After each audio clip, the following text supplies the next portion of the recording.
إن الحمد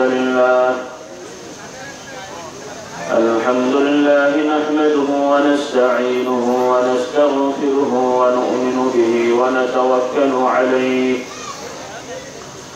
ونعوذ بالله من شرور أنفسنا ومن سيئات أعمالنا من يهده الله فلا مضل له ومن يضلله فلا هادي له وأشهد أن لا إله إلا الله وحده لا شريك له وأشهد أن محمدا عبده ورسوله صلى الله عليه وعلى آله وأصحابه وبارك وسلم أما بعد فأعوذ بالله من الشيطان الرجيم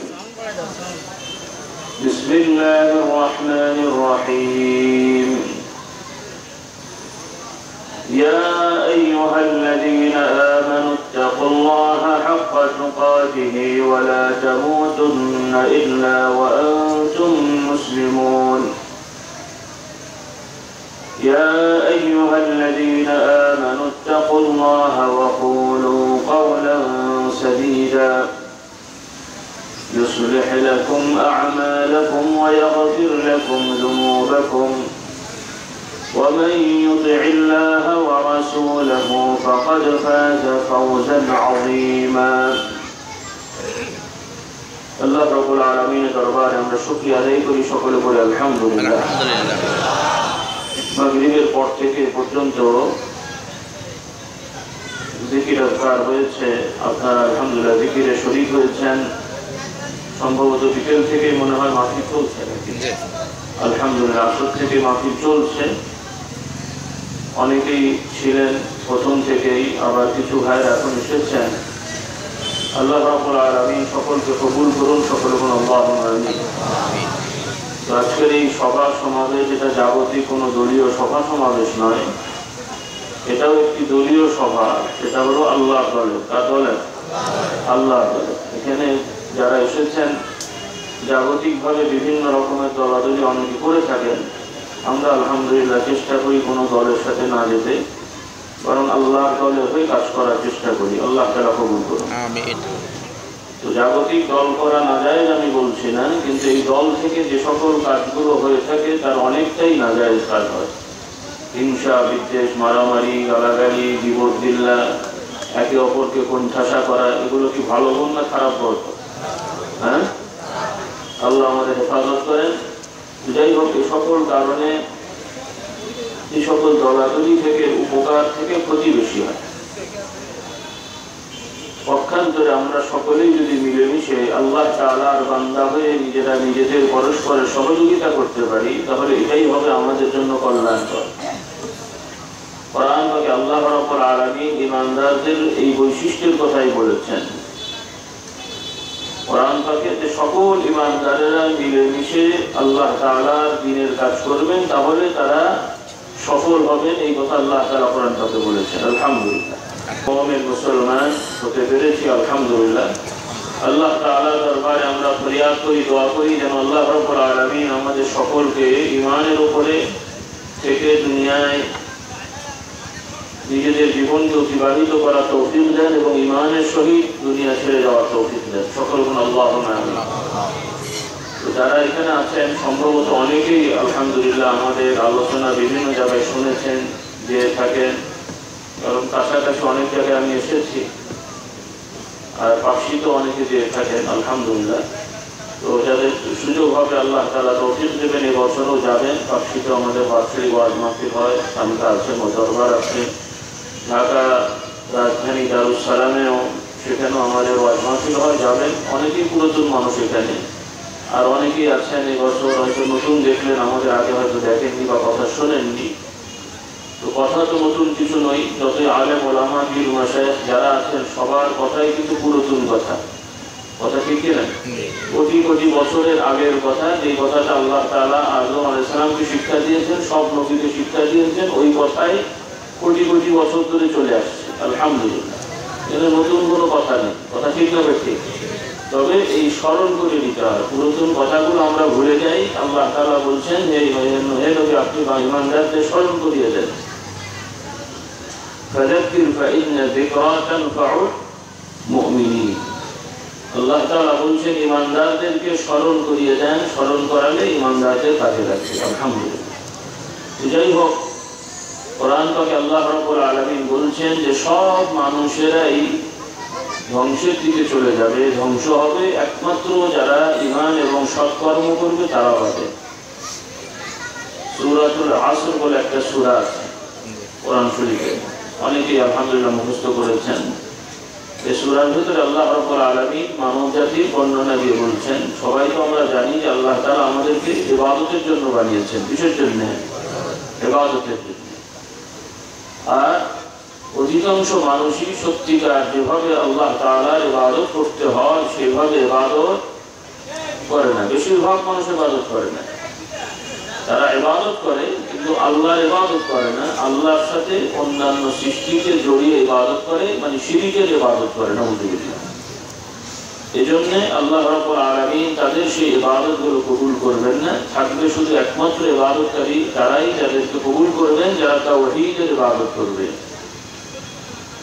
সব নবী রাসূলগণের দাওয়াত একটাই যে আল্লাহ ছাড়া ইলাহ নেই, মাবুদ নেই, উপাস্য নেই সত্যিকার অর্থে, এবং সকলকেই একমাত্র সকল ব্যাপারে আল্লাহ রাব্বুল আলামিনকেই ডাকতে হবে। এটি হলো ঈমান এবং ইসলামের মৌলিক বিষয়। এর সাথে বিভিন্ন হুকুম, আহকাম, বিধি, বিধান, হালাল, হারাম ইত্যাদি সব আছে। এগুলো তো পর্যায়ক্রমে ঈমানদাররা পালন করবেন, এটাই স্বাভাবিক।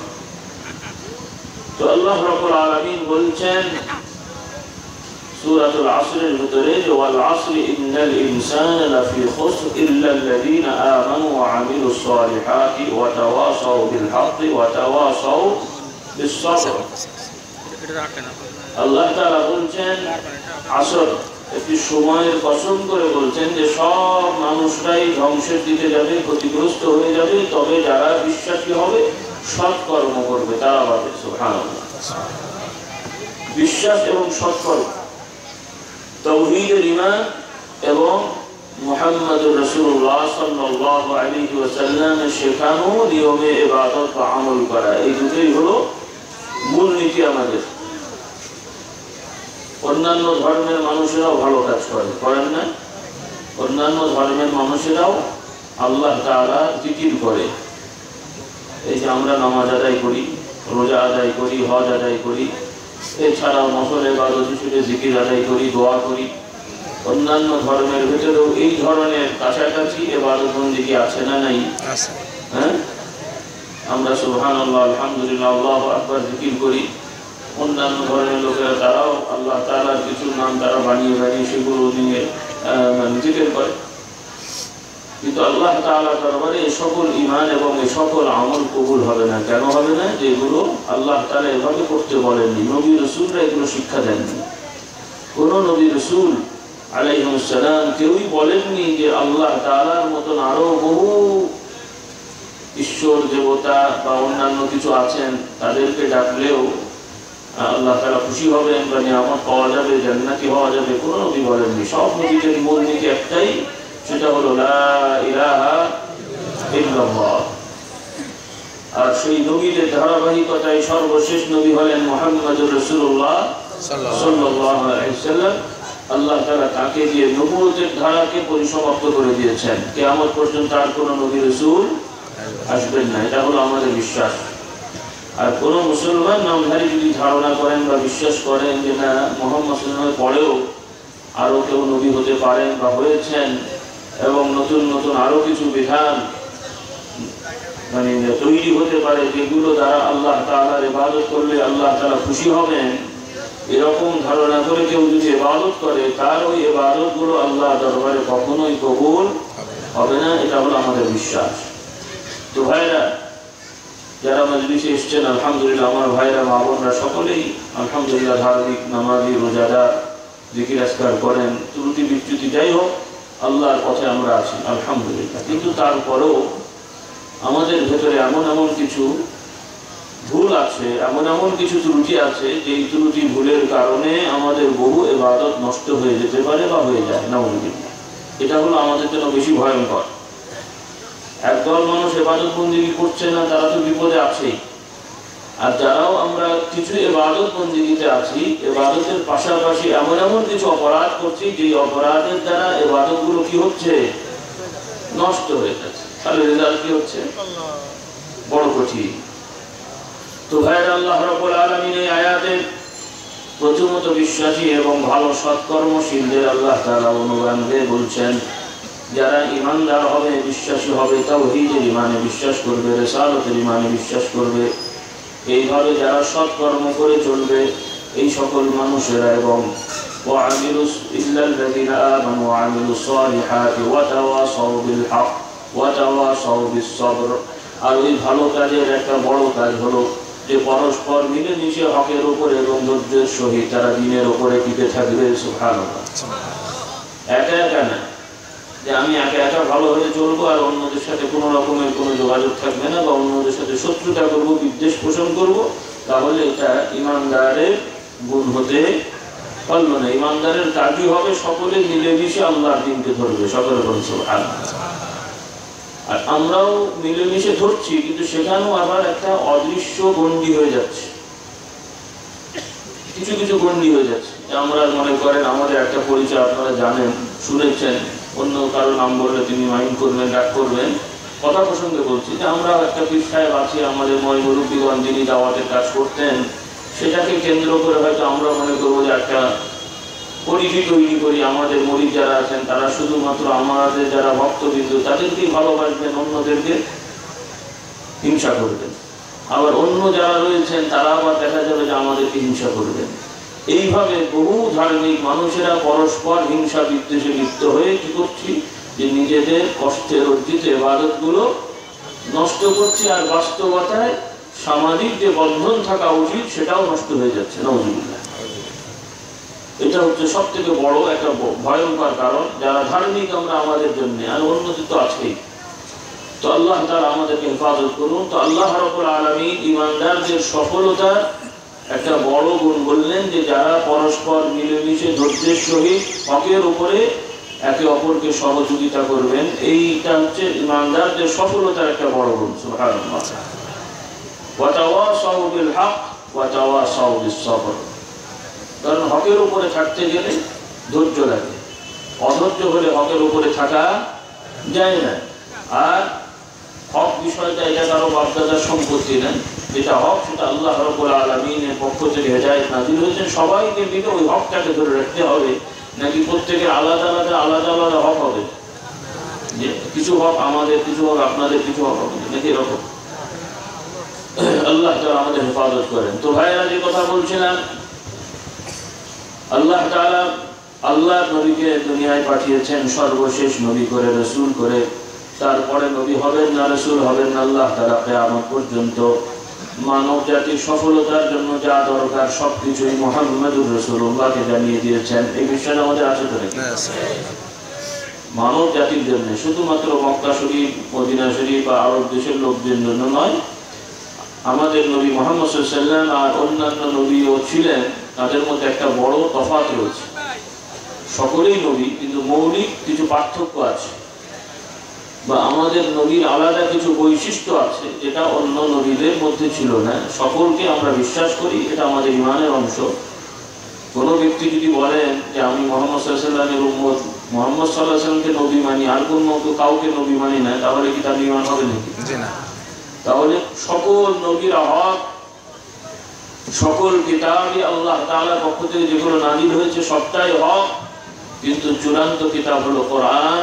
সর্বশেষ নবী হলেন মুহাম্মদুর রাসূলুল্লাহ সাল্লাল্লাহু আলাইহি ওয়াসাল্লাম। এই বিষয়টা খুব ভালো করে মনে রাখতে হবে। মাশাআল্লাহ, আমরা যারা মুরব্বীরা রয়েছেন তারা তো জানেন, কিন্তু এক্ষেত্রে টেনশন হলো আমার যুবক ভাইদের জন্য। বর্তমানে যারা যুবকেরা রয়েছেন তাদের একটা বড় অংশই বিভিন্নভাবে বিভিন্ন মিডিয়া দ্বারা প্রভাবিত হয়ে তাদের ঈমান আকীদা খুবই দুর্বল, এমনকি ঈমান হারিয়ে ফেলছে। নাউযুবিল্লাহ। তারা দুনিয়া বিদ্যা শিখছে, স্কুল কলেজ ইউনিভার্সিটিতে পড়াশোনা করছে ছেলেমেয়েরা, কিন্তু সে সকল পড়াশোনা দ্বারা জাগতিক কিছু বিদ্যা শিখতে পারলেও আদর্শ হারিয়ে ফেলছে, ঈমানও নষ্ট করে ফেলছে। নাউযুবিল্লাহ।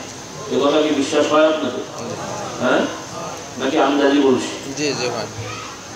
বহু শিক্ষিত বর্তমানে, বরং দেখা যায় যে যারা প্রচলিত শিক্ষায় শিক্ষিত আর যারা অত পড়াশোনা করেনি, তুলনামূলক এই ধরনের পড়াশোনা করেনি, এদের ঈমান শক্তিশালী।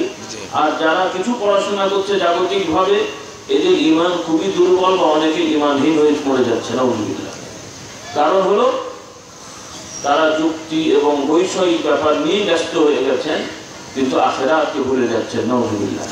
এবং আলেম ওলামা ভালো মানুষদের সাথে সংস্পর্শ থেকে তারা দূরে সরে যাচ্ছেন, যার কারণে তাদের ঈমান আকীদা দুর্বল হচ্ছে, ঠিক অনেকে হারিয়ে ফেলতে হচ্ছে। নাউযুবিল্লাহ।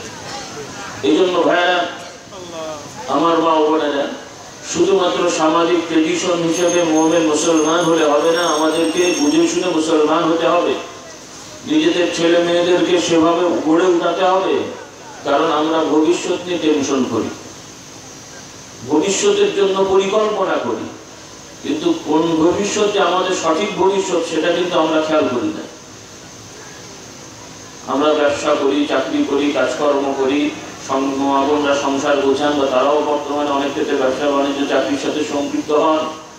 এগুলো না যায় আমি বলছি না, কিন্তু এগুলো করতে যে আমাদের চলাফেরা হাবভাব এমন হয়ে যাচ্ছে যেন মনে হচ্ছে আমরা মরবো না, আর মরলেও আর যেন আল্লাহ দরবারে যেতে হবে না। বা নাউযুবিল্লাহ, অনেকের কাছে তো খোদাই নাই, তার তো যাওয়ার প্রশ্নই নেই। নাউযুবিল্লাহ। বৈষয়িক ব্যাপার আমাদেরকে পেয়ে বসছে, খাওয়া দাওয়া, ফুর্তি করা, বাড়িঘর বানানো, শক্তিশালী হওয়া, ক্ষমতা দখল করা, এই নিয়ে আমরা ব্যস্ত হয়ে যাচ্ছি। নাউযুবিল্লাহ। আল্লাহ রাব্বুল আলামিন সাবধান করে দেন, মানুষদেরকে জানিয়ে দেন, হে মানুষেরা, তোমাদের বাস্তবতাটা তোমরা জেনে নাও। তোমরা কোনোদিন কিছুই ছিলে না, আমি আল্লাহ তোমাদেরকে বানিয়ে দুনিয়ায় পাঠিয়েছি। আবার একটা সময় হবে দুনিয়ায় তোমরা থাকবে না, আমার কাছে আসতে হবে। এই বাস্তবতাগুলো কেউ অস্বীকার করতে পারবে না, পারবে? কিছুই ছিলাম না, কে পাঠালেন? এবং যা কিছু প্রয়োজন কে ব্যবস্থাপনা করে দিলেন? আমরা কিছু গবেষণা করে, কিছু থিওরি আবিষ্কার করে আমরা মনে করছি যেন কত কিছু করে ফেলেছি। এগুলো খারাপ জিনিস না, ভালো, মানুষের কল্যাণে কাজ করবেন, গবেষণা হবে, থিওরি আবিষ্কার হবে, নতুন নতুন নানান বিষয় তৈরি হবে, এগুলো দোষ না। কিন্তু এগুলো করতে পেরে যেন এটা না মনে হয় যে আমরাই সব করতে পারি, কিছুই করতে পারি না। পারেন? হ্যাঁ, চাষ করলে ফসল হয়, আল্লাহ তাআলা যদি পানি না দেন, অনাবৃষ্টি হয়, এবং যদি জমিনের উর্বরতা নষ্ট হয়ে যায়, বন্যা হয়ে যায়, তো ফসল হবে কোথেকে? হবে? ফসল ফলাতে পারবেন? এরপরে আরো অন্যান্য যত বিষয় আছে, আমরা জ্ঞান বুদ্ধি দ্বারা কাজ করি, বিবেক আছে, আকল আছে, গবেষণা করি। যদি আল্লাহ তাআলা যদি আমাদের এই নার্ভগুলো দুর্বল করে দেন, যদি আমরা শারীরিকভাবে সুস্থ না থাকি, তাহলে কি কাজগুলো করা সম্ভব হবে? তো যা কিছু দেখছি সবকিছু আল্লাহ রাব্বুল আলামিন আমাদের উপযোগী করে অনুগত করে দিয়েছেন। আমরা কষ্ট করছি, ফল পাচ্ছি, কিন্তু কোনোটাই আমাদের সৃষ্টি নয়। আল্লাহ তাআলা আমাদেরকে শক্তি দান করেছেন। সকলে বলেন সুবহানাল্লাহ।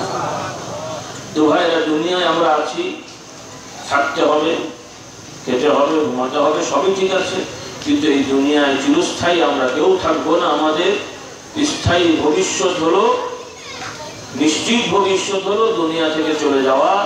নিশ্চিত ভবিষ্যৎ হলো আল্লাহ তাআলা দরবারে বিচারের সম্মুখীন হওয়া, বা আল্লাহ তাআলা দরবারে শেষ সময়ে আল্লাহ তাআলা দরবারে দাঁড়াতে হবে। এটাই হলো আমাদের নিশ্চিত ভবিষ্যৎ। এখান থেকে কেউ পালানোর কোনো সুযোগ পাবে না। এটা সবাই আমরা বলছি, কিন্তু অন্তর দিয়ে বিশ্বাস করতে হবে।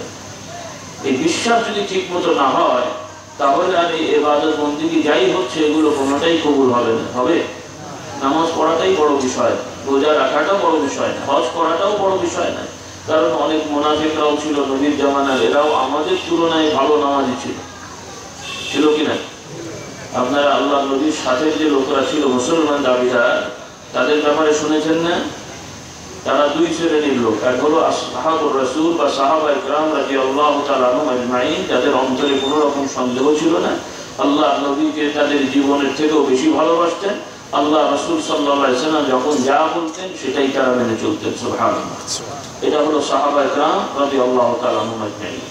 আর আরেকদল মানুষ ছিল যারা দৃশ্যত আল্লাহ রাসূলের সাথে থাকতো, নামাজ আদায় করতো, নবীর সাথে নবীর সামনে ওয়াজ শুনতো, সাহাবাদের সাথে ঘোরাফেরা করতো, যে একবার জিহাদের ময়দানেও শরীক হয়েছে, যুদ্ধও করেছে। এরকম মুনাফিকও ছিল যে মুসলমানদের সাথে যুদ্ধ করছে, কাফেরদের বিরুদ্ধে। এরকম মুনাফিক চাচ্ছে ছিল। যুদ্ধ করা কি সহজ কাজ নাকি? যুদ্ধ করা যে তার আধুনিক জমানার যুদ্ধ না, যে আমি সুইচ টিপে দিলাম বোম যে হাড়ের মধ্যে পড়লো, এত সহজ না। সামনাসামনি অস্ত্র নিয়ে যুদ্ধ করা বড় কঠিন কাজ। জীবনকে বাজি রেখে যুদ্ধও করেছে, কিন্তু আল্লাহ রাব্বুল আলামিন জানিয়ে দিলেন যে এই সকল লোকেরা নামাজি হলেও, আপনার সামনে আদবের সহিত বসলেও, আপনার সাথে কষ্ট করলেও, এদের সম্পর্কে জেনে রাখেন, এদের ঠিকানা হবে চিরস্থায়ী জাহান্নাম। নাউযুবিল্লাহ। কেন? যে তারা অন্তর দিয়ে কোরআন, আল্লাহর কিতাব, মুহাম্মদ রাসূলুল্লাহ আখিরি নবী, পরকাল সত্য, আল্লাহ দরবারে বিচারে সম্মুখীন হতে হবে, ইসলামী একমাত্র আল্লাহর দ্বীন, এই বিষয়গুলো অন্তর দিয়ে বিশ্বাস করেনি, বাহ্যিকভাবে ফরমালিটি আমল করেছে। নাউযুবিল্লাহ। কোরআন পাকে আল্লাহ তাআলা এই সকল মানুষদের সম্পর্কে বলছেন, আল্লাহ নবীকে সাবধান করে দিচ্ছেন। এই কথাগুলো আমাদের জানা দরকার, এই জন্য যাতে আমরা কেউ মুনাফিক না হয়ে যাই। আবার আমার কথা থেকে উল্টো বুঝবেন না, যে আমি যা বললাম সাবধান হতে, তখন আপনারা মনে করবেন যে কারা কারা মুনাফিক খুঁজে বের করি নাকি। মুনাফিক খুঁজে বের করতে বলিনি, কেউ যেন মুনাফিক না হই সেজন্য বলেছি। কথা বুঝলেন না? মুনাফিক ফতোয়া দেওয়ার বিষয় না। প্রয়োজন হলে কাউকে কাফের ফতোয়া দেওয়া যায়, কিন্তু মুনাফিক কাউকে ফতোয়া দেওয়া যায় না। কিন্তু আজকাল আমরা এমন ভাবে মুনাফিক কাফের ভাবে বলি, যেন মনে হচ্ছে ফেরেশতারা আমাদের প্রতিদিন খবর দিয়ে যাচ্ছে আর কি, যে অমুক কাফের, তমুক কাফের, অমুক মুনাফিক। একজন ব্যক্তি না, গোষ্ঠী শুদ্ধ করে দিচ্ছি, এরা সব মুনাফিকের গোষ্ঠী, এরা অমুকের দালাল, ওরা অমুকের দালাল। কারা করছে? ধর্মিক মানুষেরা। নাউযুবিল্লাহ। আল্লাহ তাআলা আমাদের হেফাজত করেন, সকল গুণ আল্লাহ নামে। খবরদার পুরো মুসলমানের উপরে আন্দাজ অনুমান করে, সন্দেহ করে গালাগালি করা, বিশেষ করে কোরআন সুন্নাহর পরিভাষা ব্যবহার করে কাফের, ফাসিক, মুরতাদ, ফাসিক, মুনাফিক এগুলো বলা খুবই বড় অন্যায়। এগুলোকেও আমরা না বলি। রাজি আছি ইনশাআল্লাহ? খবরদার এগুলো বলবেন না। নসিহত করা আমাদের নীতি, দাওয়াত দেওয়া আমাদের নীতি, পর্যালোচনা করা আমাদের নীতি। কারো সমালোচনা করে, গীবত করে কারো সম্মান নষ্ট করা, এটা কোনো মুমিনের কাজ হতে পারে না। তো যাই হোক, বোঝার জন্য আমি বলছি যে আল্লাহর নবীর সাথে একদল মানুষ নামাজি, রোজাদার, ইবাদতকারী হয়েও তাদেরকে চিরস্থায়ী জাহান্নামে যেতে হচ্ছে। নাউযুবিল্লাহ। আল্লাহ তাআলা আমাদের হেফাজত করেন, সকল গুণ আল্লাহ। তার মানে নামাজ লাগবে না সেটা বলিনি, নামাজ না পড়ে, রোজা না রেখে একদম শাস্তি ছাড়াই জান্নাতি হবে সেটা আমি বলিনি। কিন্তু কথা হলো যে শুধু এই ইবাদতের সিস্টেম আমল করলে হবে না, অন্তর দিয়ে ঈমান, অন্তর দিয়ে বিশ্বাস এবং আন্তরিকভাবে ইসলামের প্রতি অনুগত হওয়া, এটাই হলো ঈমান, এটাই হলো ইবাদত মূলত। এজন্য উলামা ইকরাম সংজ্ঞা দিয়ে বলে যে ইবাদতটা কি। নামাজ পড়া একটা ইবাদতের সিস্টেম, নিয়ম, ইবাদত আদায়ের একটা সিস্টেম, ফর্মালিটি। রোজা রাখা একটা ফর্মালিটি, হজ করা একটা ফর্মালিটি। কিন্তু মূল ইবাদতটা হলো আপনার আমার অন্তরের যে বিনতি প্রকাশ করার, অন্তরের যে কি বলে আপনার দুর্বলতা প্রকাশ, এটাই হলো প্রকৃত ইবাদত। এজন্য উলামারা বলেন ইবাদত হলো আল্লাহ ইবাদা হিয়া গায়াতুত তাদাল্লুলি ওয়াল খুদু। ইবাদত হলো যে আপনার আমার অন্তর থেকে, অন্তরের অন্তঃস্থল থেকে বিনয়তার সহিত, একগ্রতার সহিত, দুর্বলতার সহিত যে বিষয়টা আমরা প্রকাশ করছি, এটাই হলো ইবাদত। এজন্য হাদিস শরীফে দেখা যাচ্ছে, আমরা শুনছি হাদিস শরীফে পড়ছি, আল্লাহ নবী বলছেন দোয়া হলো ইবাদত। দোয়া কি? দোয়া মানে ডাকা, আল্লাহকে ডাকা। কেন যাচ্ছে? অন্তরকে আল্লাহ দরবারে ফরিয়াদ করছেন। দোয়া মানে শুধু হাত তোলাও না, দোয়া মানে শুধু মুখের বাক্যও না, আপনি অন্তর দিয়ে আল্লাহকে কি বলছেন, এটাই হলো দোয়া। এটা কি? এটা হলো দোয়া। এই জন্য হাদিস শরীফে এসে যে মুখ দিয়ে দোয়ার কথাগুলো আওড়াচ্ছে কিন্তু অন্তর দিয়ে খেয়াল করছে না, এই দোয়া আল্লাহ তাআলা কবুল করেন না।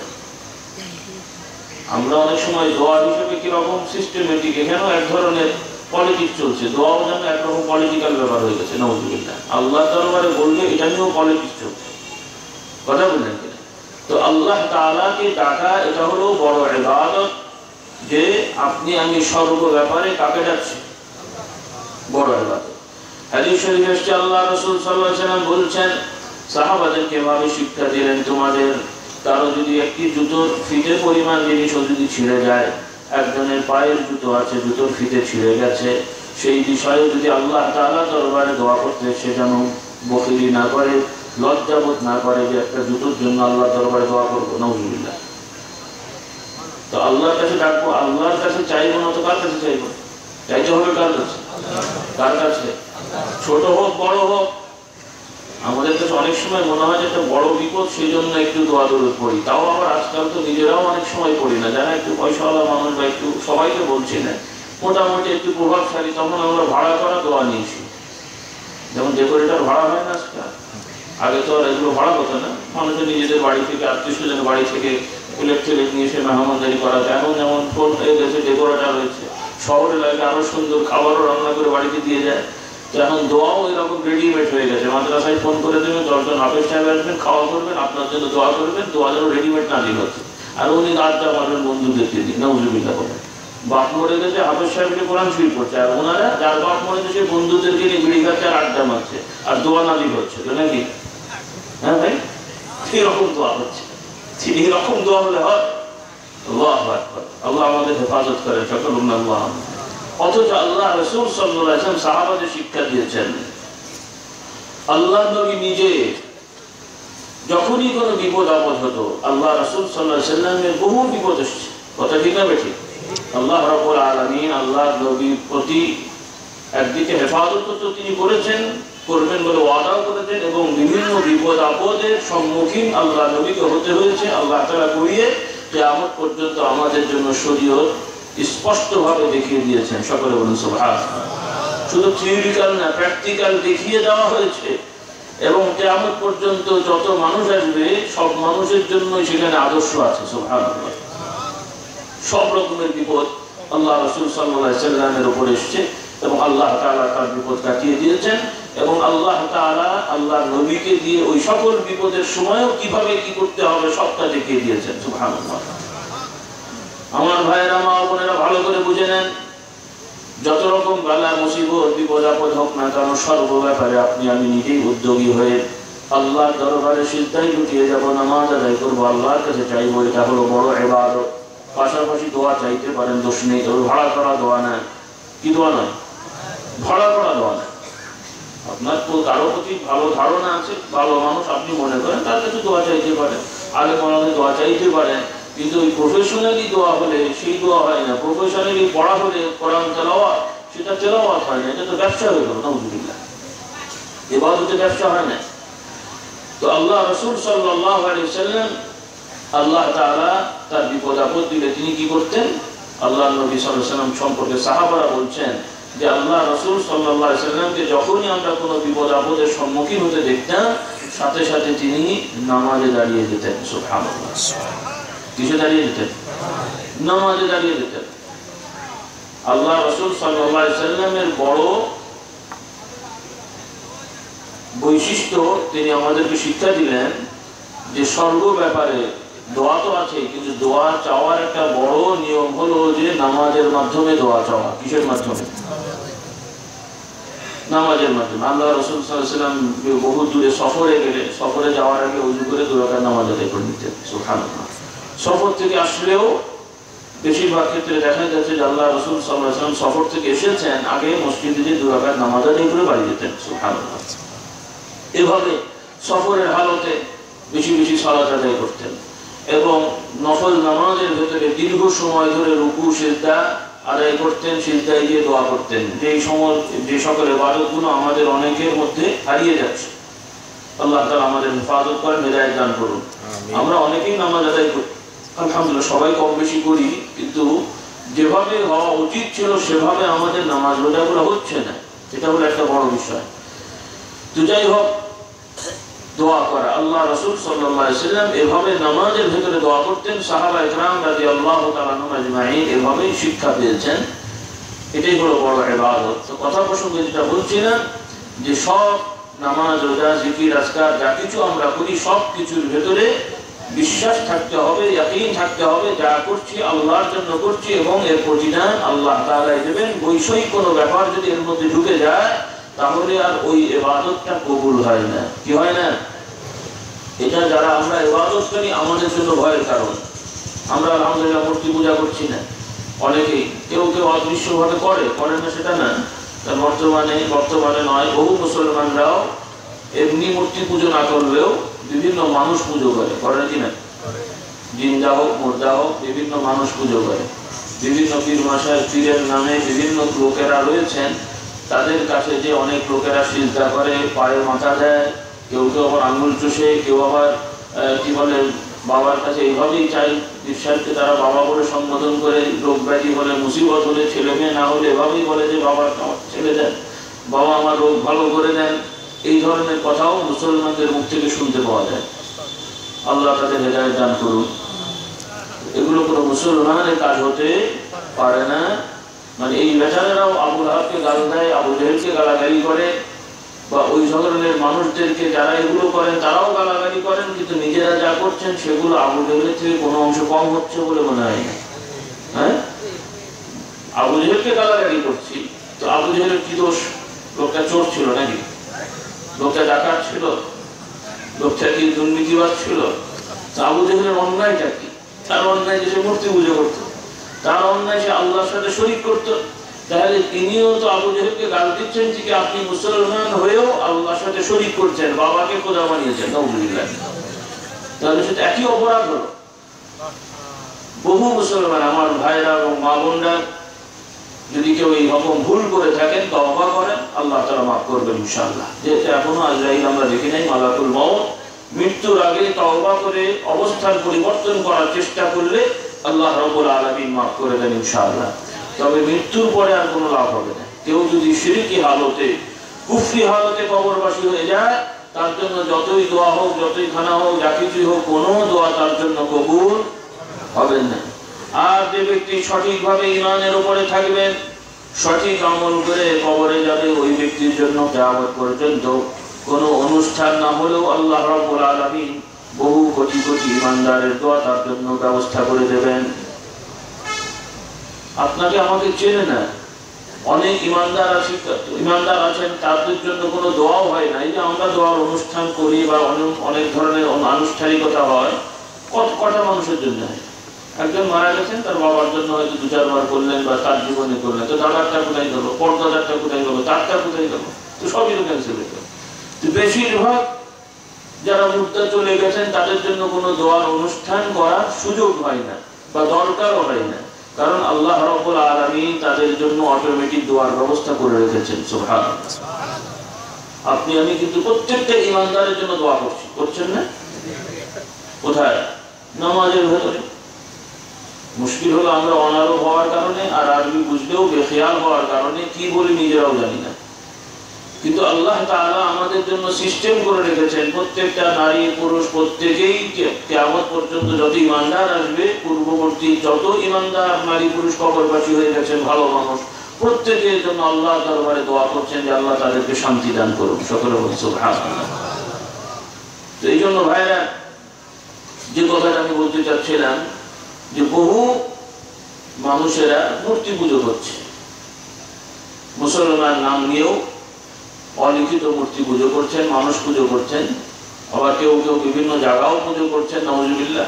বিভিন্ন বড় বড় আউলিয়া বুজুর্গ ভালো মানুষরা মারা গেলে তাদের সেই কবরস্থানগুলোকে নিয়ে মাজার বানিয়ে সেখানে দান বাক্স বসিয়ে টাকা দেওয়া, তারপরে আবার বাৎসরিক খরচ করে গরু ছাগল জমা করে খাওয়া, মানত নিয়ত করা, এই ধরনের কাজ মুসলমানদের হচ্ছে না? হচ্ছে না?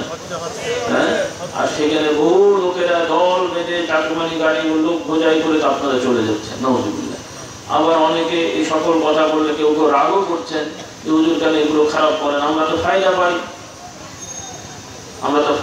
তো প্রশ্ন ঠিকই আছে, ফায়দা তো পাই। তো যারা অন্য ধর্মের লোকেরা আছেন মূর্তি পুজো করেন, ওনারা কি ফায়দা পান না? উপকার পান কিনা? অন্য ধর্মের লোকেরা, যারা হিন্দু ধর্ম বলেন, খ্রিস্ট ধর্ম বলেন, বৌদ্ধ ধর্ম বলেন, তারা তাদের নিয়মের যে ইবাদত বন্দেগী বা তাদের ধর্মীয় প্রতিষ্ঠানগুলোতে দান খয়রাত করে, মানত করে, আমরা যেমন করি তারা করে না? তারাও তো মানত নিয়ত করে। তো তারা মানত নিয়ত করে দান খয়রাত করে ফায়দা পায়, না হলে তারা করতো না। কিছু সবাই না পাক, কেউ না কেউ তো পাচ্ছে। তো আপনারাও কি ওরকম যাবেন? তাহলে কিছু মসজিদেও দান করবেন যেহেতু ফায়দা পাওয়া যায়, কিছু দরগায়ও দান করবেন যেহেতু ফায়দা পাওয়া যায়, কিছু মন্দিরেও দান করবেন যেহেতু ফায়দা পাওয়া যায়। কি বলেন? ফায়দা পেলে কি হলো নাকি? হ্যাঁ, ফায়দা তো মক্কার মুশরিকরাও পেয়েছে বলেই তো তাদের এত ইয়াকিন। নবীর সাথে শত্রুতা তো এখানেই, যে তারা বলতে যে আমরা বাপদাদা কয়েক পুরুষ ধরে যা করে এত ফায়দা পেলাম, আর মোহাম্মদ এসে বলে যে এগুলো করা যাবে না সাল্লাল্লাহু আলাইহি ওয়াসাল্লাম, কেমন কথা হলো? গন্ডগোল তো এখানে।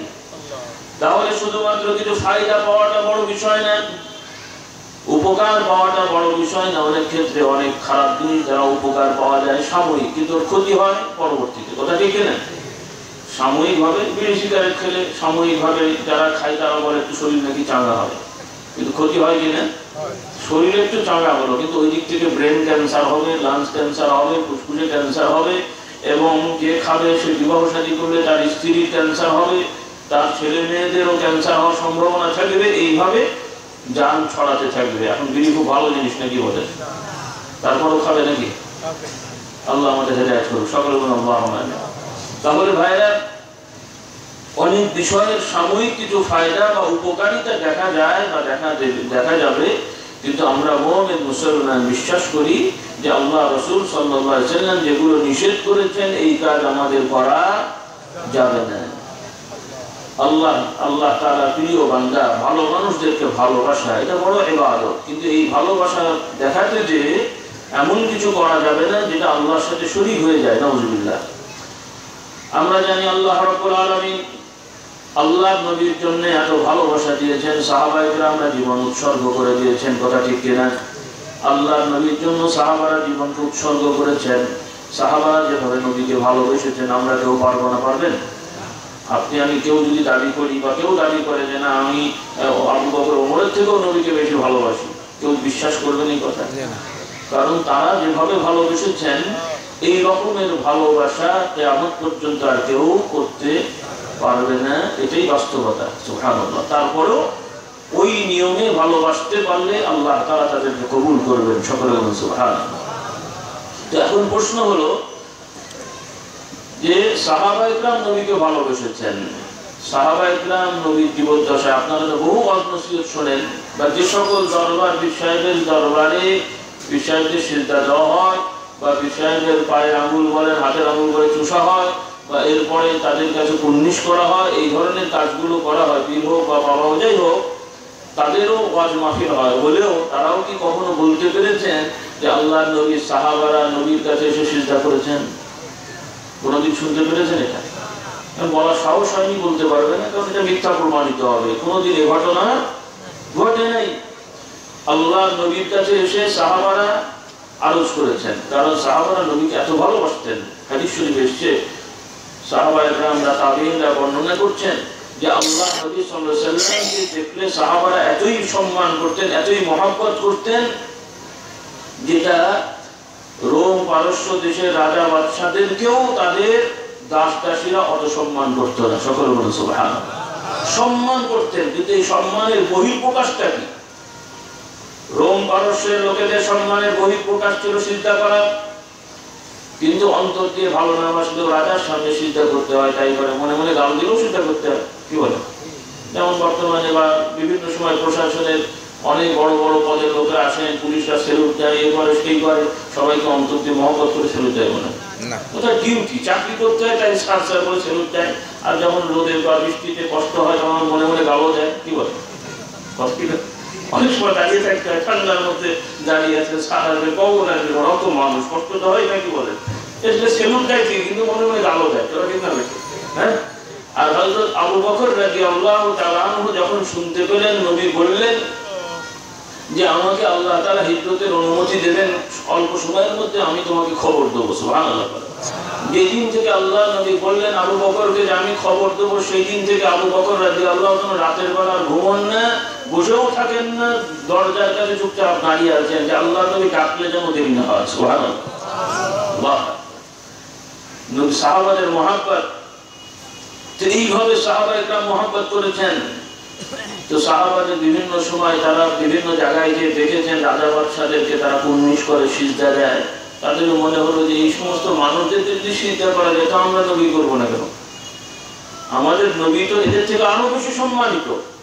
কাজেই আল্লাহ রসুলের কাছে এসে অনুমতি চাচ্ছেন, ইয়া রাসূলুল্লাহ, আমরা বিভিন্ন দেশে যে দেখলাম তাদের রাজা বাদশারা তাদেরকে তাদের দাসদাসীরা বা প্রজারা সিজদা করে, কুর্নিশ করে, তো আপনি তো তাদের থেকে বেশি সম্মানিত, আপনি অনুমতি দিলে আমরাও আপনাকে সিজদা করি। হ্যাঁ, আর এই সিজদার দেওয়া তো আগে এক সময় ছিল না? ছিল না? সম্মানসূচক সিজদা এক সময় দেওয়া ছিল, কিন্তু আল্লাহ রাব্বুল আলামিন পর্যায়ক্রমে তার বিধান অনুযায়ী এটা পরবর্তীতে বন্ধ করে দিয়েছেন। অন্যান্য শরীয়তে সম্মানিত মানুষকে, বাবা মাকে অথবা নবীকে, রাজাকে সিজদা করার নিয়ম ছিল। তো যাই হোক, কিন্তু আমাদের শরীয়তে অর্থাৎ মুহাম্মদ রাসূলুল্লাহ সাল্লাল্লাহু আলাইহি ওয়াসাল্লামের শরীয়ত থেকে কিয়ামত পর্যন্ত এটাকে নিষেধ করে দেওয়া হয়েছে। যত বড়ই সম্মানিত মানুষ হোক, তার জন্য মাথা নত করে কুর্নিশ বা সিজদা কোনোটাই করা যাবে না। এটা কঠিন হারাম, বড় গুনাহ। আর যদি কেউ এটা করতে যে যদি আরো অন্তরে আকুতি মিনতি বিনতি প্রকাশ করে যদি তিনি কিছু করতে পারেন, ধারণা করেন, তাহলে এটা হবে ইবাদত, এটা হবে শিরক। এটা হবে কি? শিরক। এই গুনাহ কখনোই মাফ হবে না তওবা করে না মরা পর্যন্ত। আল্লাহ তাআলা আমাদের হেফাজত করেন। তো সাহাবায়ে কেরাম প্রশ্ন করেন, ইয়া রাসূলুল্লাহ, আমরা আপনাকে সিজদা করি। আল্লাহ নবী বললেন যে না, আমার জন্য আল্লাহ তাআলা সিজদা রাখেননি, আমার শরীয়তে সিজদার বিধান রাখেননি। আর যদি সিজদা করার নিয়ম থাকতো কাউকে সম্মান করার জন্য, তাহলে সর্বপ্রথম আমি অনুমতি দিতাম যে প্রত্যেকেই তার বাবা মাকে সিজদা করবে, প্রত্যেক নারী তার স্বামীকে সিজদা করবে। এর সাথে আমি বলতাম যে আমাকেও সিজদা করতে পারো। তাহলে সম্মান, চূড়ান্ত সম্মান মানুষের মধ্যে যাদেরকে দিতে হবে, যে বাবা মা, প্রত্যেক নারী তার স্বামীকে সম্মান করবেন, এগুলো সম্মান। কিন্তু বহিঃপ্রকাশটা হবে শরীয়তের গণ্ডির ভেতরে। সিজদা করা, কি বলে, মাথায় পা দেওয়া, পায়ে মাথা দেওয়া বা ইত্যাদি, এগুলো সম্পূর্ণ হারাম কাজ। কিন্তু বহু মুসলমানরা সম্মান করে পীর মাশায়েখকে এই সকল কাজ করছেন জীবদ্দশায়, আর মারা গেলেও তাদের কবর নিয়ে ব্যস্ত হয়ে যাচ্ছেন। আবার তারা দাবি করছেন যে এনারা মরেনও নাই। অনেকে বলে এনারা মরেননি, তাহলে জিন্দা মানুষ কবর দিয়েছেন। আল্লাহ হেদায়েত করুক, সকলে বলুন আল্লাহুম্মা আমিন। মানে তাদের একটা বড় ভুল ধারণা আছে যে তারা মনে করেন মৃত্যুটা মনে হয় খুব খারাপ জিনিস। নাউযুবিল্লাহ। অনেকে মনে করেন যে মৃত্যুটা মনে হয় মানে অসম্মানজনক একটা ব্যাপার। না, মৃত্যুটা অসম্মানজনক বিষয় না, এটা আল্লাহ তাআলা সৃষ্টির একটা প্রক্রিয়া। যেমন আমরা জন্মেছি, যত বড় আল্লাহওয়ালা মানুষ হন, তিনি জন্মগ্রহণ করার সময় কত বড় মানুষ ছিলেন নাকি? ছোট ছিলেন। বাচ্চা ছোট হয়ে জন্মেছেন, আস্তে আস্তে বড় হয়েছেন, তাকে তার বাবা মা কোলে নিয়েছেন, তিনি মায়ের কোলে, বাবার কোলে পেশাব করেছেন, মানুষের কোলে পেশাব করেছেন। নাকি এগুলো বললে হুজুরের সম্মান কমে যাবে নাকি? এটা তো তার স্বাভাবিক ব্যাপার। তিনি একটা মানুষ, তিনি জন্মগ্রহণ করেছেন, তিনি বড় হয়েছেন, এটা তো অসম্মানের কিছু না। প্রত্যেকটা মানুষই আল্লাহ তাআলার বিধান অনুযায়ী মায়ের গর্ভে তিনি বেড়ে উঠেছেন, এটা অসম্মানজনক কিছু নাকি? তাহলে মৃত্যুটা অসম্মানের কিছু না। মৃত্যুটা হলো এই দুনিয়ার জীবন থেকে আর একটা জীবনে প্রত্যাবর্তন করা, এটা হলো মৃত্যু। মৃত্যু মানে শেষ হয়ে যাওয়া না। তারা মনে করে হুজুরের সব মনে হয় শেষ হয়ে গেছে। না, শেষ হয় নাই। দুনিয়ার কার্যক্রম শেষ হয়ে গেছে, দুনিয়ার কার্যক্রম শেষ হয়ে গেছে। মুহাম্মদ রাসূলুল্লাহ সাল্লাল্লাহু আলাইহি ওয়াসাল্লাম সাধারণ আউলিয়া বুজুর্গ, তারা তো মানুষ, তারা নবী নন, তাদেরও মৃত্যু হয়েছে। এমনকি মুহাম্মদ রাসূলুল্লাহ সাল্লাল্লাহু আলাইহি ওয়াসাল্লাম সহ সকল নবীদেরই মৃত্যু হয়েছে, তারও হয়েছে। আর এক নবী বাকি আছেন, তারও মৃত্যু হবে। তিনি কে? ঈসা আলাইহিস সালাম। কিন্তু এই মৃত্যু মানে যে নবীর সাথে আমাদের সম্পর্ক নেই, নবী নাউযুবিল্লাহ তার সাথে সব শেষ হয়ে গেছে, না, এটা না। কিন্তু নবীর মৃত্যু হওয়ার মানে হলো যে নবীর দুনিয়ায় থাকার সময় শেষ, দুনিয়ায় তার নিজের ফিজিক্যালি দাওয়াত দেওয়ার, কর্মকাণ্ড করার সময় শেষ হয়ে গেছে, কাজ বন্ধ হয়ে গেছে, এখন আর ওই কাজ নবী করবেন না। কিন্তু আল্লাহ তাআলা মৃত্যুর পরেও মুহাম্মদুর রাসূলুল্লাহ সাল্লাল্লাহু আলাইহি ওয়াসাল্লাম সহ সব নবীদের বৈশিষ্ট্য দিয়েছেন যে তাদের দেহগুলো মাটিতে গলবে না, পচবে না। সুবহানাল্লাহ। দেহগুলো মাটিতে গলবে না, পচবে না, কিয়ামত পর্যন্ত এই দেহগুলোই থাকবে। বিশ্বাস হয় তো নাকি?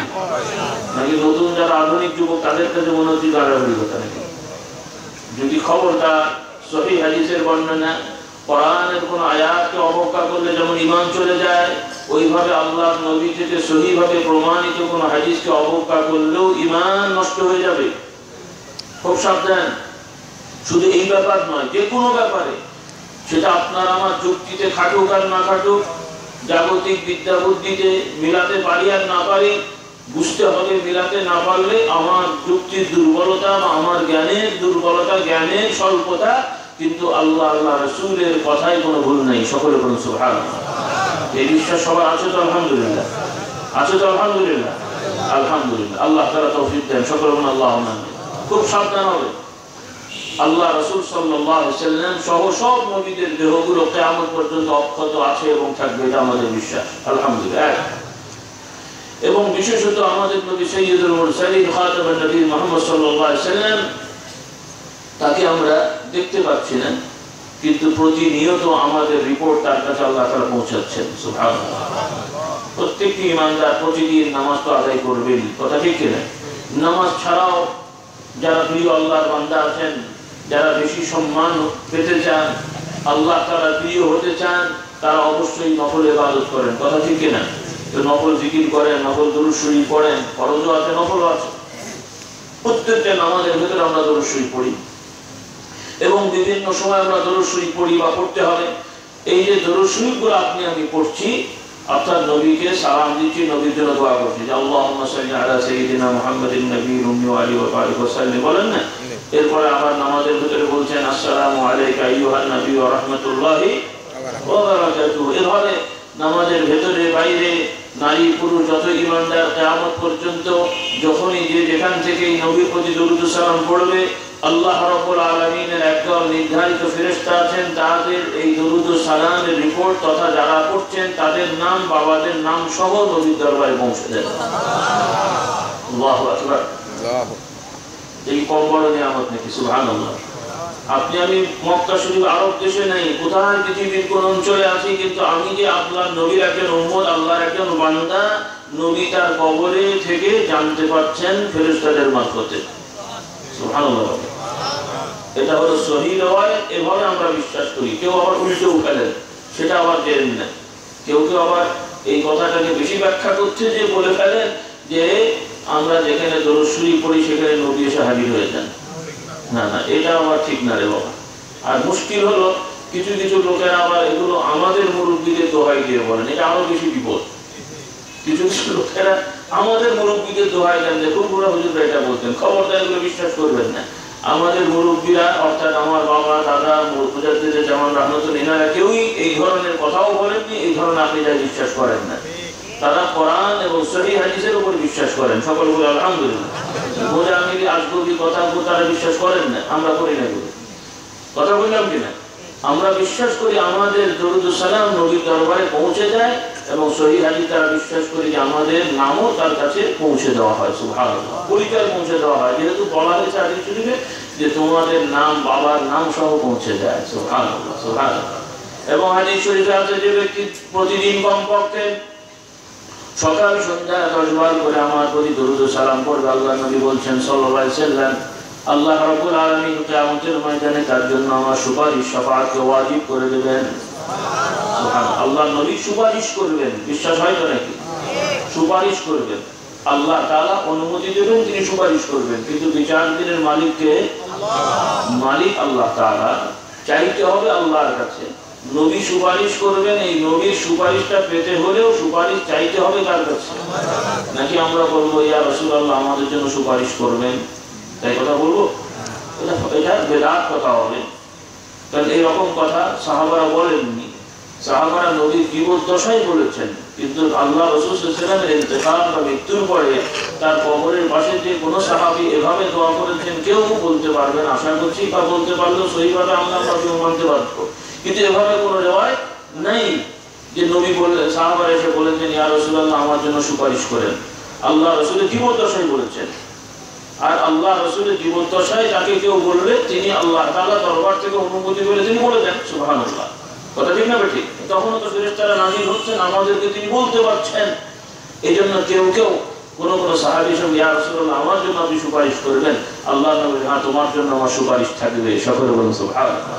এটা হলো খাসভাবে ব্যক্তিকে বললেন, আর আমভাবে কর্ম বলে দিলেন, ওই কর্ম করলে কিয়ামত পর্যন্ত আপনি আমি ইয়াকিন করব, যদি ইয়াকিন করি ইনশাআল্লাহ তাহলে নবীর সুপারিশ পাবো। কারণ আল্লাহ তাআলা বলেছেন আমার বান্দা আমাকে যেভাবে বিশ্বাস করবে সেভাবেই পাবে। সুবহানাল্লাহ। তাতে হতাশ হবেন কেন? আর যদি আগে থেকেই মনে করে বসে থাকি যে না আমি গুনাহগার, আমার কপালে আর জুটবে না জান্নাত, তাহলে মুসলমান হলেন কি করতে? নাউযুবিল্লাহ। কপালে যদি জান্নাত নাই জুটে বুঝে বসে আছে, তাহলে মুসলমান হতে কে বললো? আর মুসলমান হয়েছে কি জান্নাতে যাওয়ার জন্য না জাহান্নামে যাওয়ার জন্য? জান্নাতে যাওয়ার জন্য মুসলমান হয়েছে। হ্যাঁ, অপরাধ করেছি, পাপ করেছি, ভয় আছে, কিন্তু আশা থাকবে যে আল্লাহ আমাকে মাফ করে জান্নাত দেবেন। সুবহানাল্লাহ। আমার ভাইয়েরা, মা বোনেরা, এটাও শয়তানের একটা বড় চালাকি। শয়তান অনেক সময় অন্যায় করিয়ে করিয়ে করিয়ে করিয়ে একটা পর্যায়ে একটা বড় অন্যায় আমার মধ্যে করাবে বা বিশ্বাস করাবে যে আমি এত অন্যায় করি যে এখন আর ভালো হওয়ার সুযোগ নেই, এখন আর জান্নাতে যাওয়ার সুযোগ নেই। তার মানে সে যাতে আর না যায়, টোটালি রাস্তাটা ক্লোজ করে দিল। এই জন্য আল্লাহ রাব্বুল আলামিন ওই সকল ঈমানদার যারা হতাশ হয়, নিরাশ হয়, তাদের সাবধান করে দিতে বললেন, সতর্ক করে দিতে বললেন। আল্লাহ তাআলা নবীকে বললেন, হে নবী, ওই সকল গুনাহগার বান্দাদেরকে আপনি জানিয়ে দেন যারা অন্যায় করে পাপাচারে লিপ্ত হয়ে নিজেদের কপালকে পোড়াচ্ছে, তাদেরকে জানিয়ে দেন যে ভয় পেও না, তোমরা হতাশ হও না, নিরাশ হও না, তওবা করলে আল্লাহ তাআলা মাফ করবেন। সুবহানাল্লাহ। আল্লাহ তাআলা বলছেন, কুল ইয়া ইবাদিয়াল্লাযীনা আসরাফু আলা আনফুসিহিম লা তাকনাতু মির রাহমাতিল্লাহ ইন্নাল্লাহা ইয়াগফিরুয যুনুবা জামিআ ইন্নাহু হুয়াল গফুরুর রহিম। আল্লাহ তাআলা বলছেন, হে নবী, আপনি ওই সকল মানুষদের জানিয়ে দেন যারা নিজেদের প্রতি অবিচার করেছে, নিজেদের প্রতি অবিচার করেছে। কিভাবে অবিচার করলো? নিজেদের মাথা নিজেরা ফাটিয়েছে, নিজেদের ঠ্যাং নিজেরা ভাঙলো। কি অবিচার করলো? যে সে এমন কাজ করছে যে কাজের জন্য তাকে জাহান্নামের আগুনে পুড়তে হবে। তার অবিচার হলো না? একজন লোক যদি নিজের হাতটাকে আগুনের মধ্যে রঙে দিয়ে পোড়ায়, এটা তার জুলুম হচ্ছে না? শরীরের উপর জুলুম হচ্ছে না? অবিচার। কারণ কেন তো আপনার শরীরকে আপনি পোড়াবেন? যেটা দুনিয়ার আগুনে পোড়ানো, এটাও কষ্টের কাজ, এর থেকেও কঠিন কষ্টের কাজ এমন কাজ করা যেই কাজের জন্য তার শাস্তি হবে জাহান্নামে পোড়া। নাউযুবিল্লাহ। তো আল্লাহ তাআলা বলছেন, হে নবী, আপনি ওই সকল মানুষদেরকে ডেকে বলেন, হে আমার বান্দারা, যারা নিজেদের উপরে অবিচার করলে, আসরাফু আলা আনফুসিহিম, তাদের যে নিয়ামত আল্লাহ তাআলা দিয়েছেন, শরীর সহ যা কিছু, এটা দ্বারা তারা জান্নাতি হতে পারত, কিন্তু সেটা না করে জাহান্নামের কাজে লিপ্ত হয়ে গেল। তাদেরকে বলেন যে যতই অন্যায় করে থাকো, এখনো রাস্তা খোলা আছে, এখনো তোমাদের জন্য পথ আল্লাহ তাআলা রেখে দিয়েছেন। নিরাশ হয়ে হতভম্ব হয়ে চলে যেও না যে আমি আর ভালো হতে পারবো না, জান্নাতে যেতে পারবো না, রাস্তা বন্ধ হয়নি। তুমি তওবা করলে আল্লাহ তাআলা তোমার গুনাহ মাফ করে জান্নাত দান করবেন। তাই ভাইরা, যাদের ইমানে আমলে ত্রুটি আছে, এখন থেকে আমরা শুধরে নিই, ইনশাআল্লাহ পেছনের গুনাহ আল্লাহ তাআলা মাফ করবেন। পেছনের অপরাধের জন্য অনুশোচনা করি, আল্লাহ দরবারে কান্নাকাটি করি, আল্লাহ তাআলা আমাদের মন ঘুরিয়ে দেবেন ইনশাআল্লাহ। তো ভাইরা, যেটা কথা প্রসঙ্গে বলছিলাম, আল্লাহর নবীকে সাহাবারা ভালোবাসতেন, তথাপি নবীর জীবদ্দশায় তাকে সিজদা করেননি। নবীর জীবদ্দশায় নবীর কাছে কোনো জিনিস চাননি, দোয়া চেয়েছেন, জিনিস চাননি। কি চেয়েছেন? দোয়া চেয়েছেন।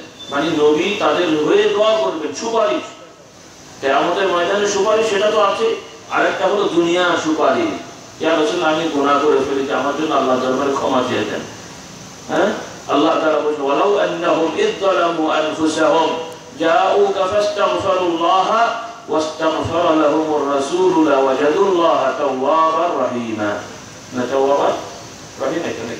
হ্যাঁ, আল্লাহ তাআলা বলেন, হে নবী, আপনার সাথীরা যদি কোনো অপরাধ করে ফেলে, গুনাহ করে ফেলে, এরপরে যদি আপনার কাছে এসে আল্লাহর কাছে ক্ষমা চায়, কার কাছে ক্ষমা চায়? আপনার কাছে এসেছে, কিন্তু ক্ষমা চাচ্ছে কার কাছে? জাউকা ফাস্তাগফিরুল্লাহ ওয়াস্তাগফারা লাহুমুর রাসূল।